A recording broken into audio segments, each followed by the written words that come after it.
I always say tariffs is the most beautiful word to me in the dictionary. Have you ever wondered how global trade policies impact your daily lives and investments? Today we're diving into a significant development that's making waves worldwide. Welcome back to Wildpad X, Tony here. Today's 19th of February 2025. Let's take a look at today's market update. Bitcoin is at 95,000, Ethereum stands at 2,680, Solana is at 165, and Cardano is dipped to 74 cents. Despite the downturn, I believe this is a great opportunity to continue dollar cost averaging into Ethereums, and I'm doing it myself. Let's take a look at today's morning deep dive. Imagine you walk into a shop and try to do your shopping, maybe a new iPhone, a graphic card, or even a simple pair of trainers.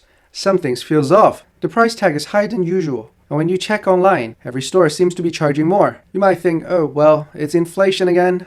But what if it is something else? What if the real reason is a decades-old economic weapon that makes a comeback? And right now, US tariffs are at their highest level since the Great Depression. Tariffs might sound like some boring economic policy that only affect government and big corporations, but that's far from the truth. They can change the price of everything from your morning coffee to the phone in your pocket. Even if you don't live in the US and trade directly with them, these tariffs could still hit your wallet in ways you never expected. Tariffs are essentially taxes on imports. When the US raised tariffs on Chinese goods, companies have two choices: absorb the cost or pass it on to the customer. And spoiler, they always pass it on. That means higher prices, cost cutting, and potential job losses, but not just in America, potentially globally. China isn't just gonna sit back. It's probably gonna be devaluing its currency and shifting exports elsewhere, flooding market with cheaper goods. This squeeze businesses in Europe, Asia, and beyond, who now struggles to compete.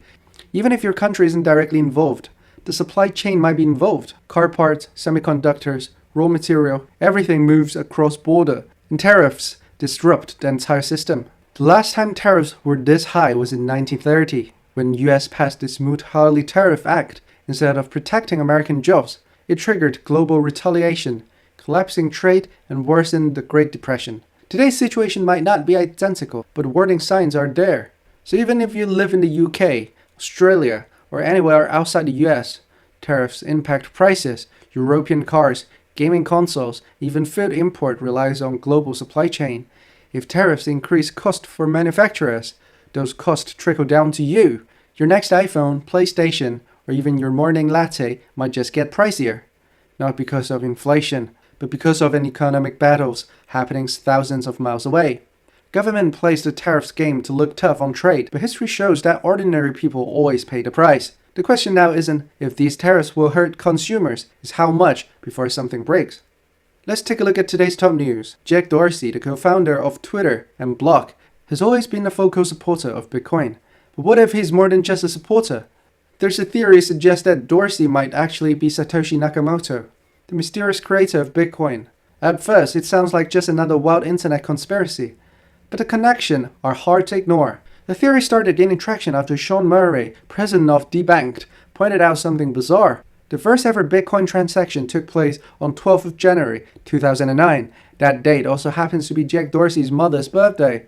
Even stranger, the last Bitcoin block mined by Satoshi before disappearing was on 12th of December 2010, which is Jack Dorsey's father's birthday. These coincidences have started to make people question, could Jack Dorsey have left hidden breadcrumbs all along? There's more to the theories than just birthdays. Jack has always been fascinated by cryptography and decentralized technology.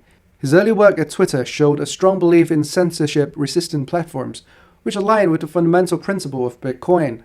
His company Block has taken an aggressive approach to Bitcoin adoptions, investing millions into it and pushing for mass adoption. He even publicly said that if he wasn't running Block, he would be working on Bitcoin full-time. But for all these connections, there is one single problem. Jack Dorsey himself has outright denied it. Unlike other alleged Satoshi candidates, he has never hinted at being involved in Bitcoin's creation. Even when asked directly, he has always credited Bitcoin's success to the broader cypherpunk movement rather than a single individual. There is no evidence linking his coding style or past work to the original Bitcoin white paper. So is Jack Dorsey secretly the man behind Bitcoin? There's no solid proof, just speculations. But one thing is certain, he's definitely one of the most influential figures in Bitcoin today. Whether or not he's Satoshi, his impact on crypto space is undeniable. The second news, Michael Saylor's company, Strategy, formerly known as MicroStrategy, is making headlines. They're proposing a $2 billion convertible note offering to acquire more Bitcoin. This move could add to their already substantial holding of 478,000 Bitcoin, solidifying their position as the largest corporate Bitcoin holder. The notes are set to mature on the 1st of March 2030, unless repurchased, redeemed, or converted earlier. The third news: bankrupted crypto exchange FTX has begun repaying its creditor, with the next distribution scheduled for 30th of May 2050. This round of repayment targets creditors with claims exceeding $50,000. To qualify, creditor must verify their claim by 11th of April. Under FTX recovery plan, 98% of creditors are expected to receive at least 118% of their claim value in cash. But that's a wrap for today's episode. Please subscribe for daily updates in weekdays. Stay invested, and I'll see you tomorrow.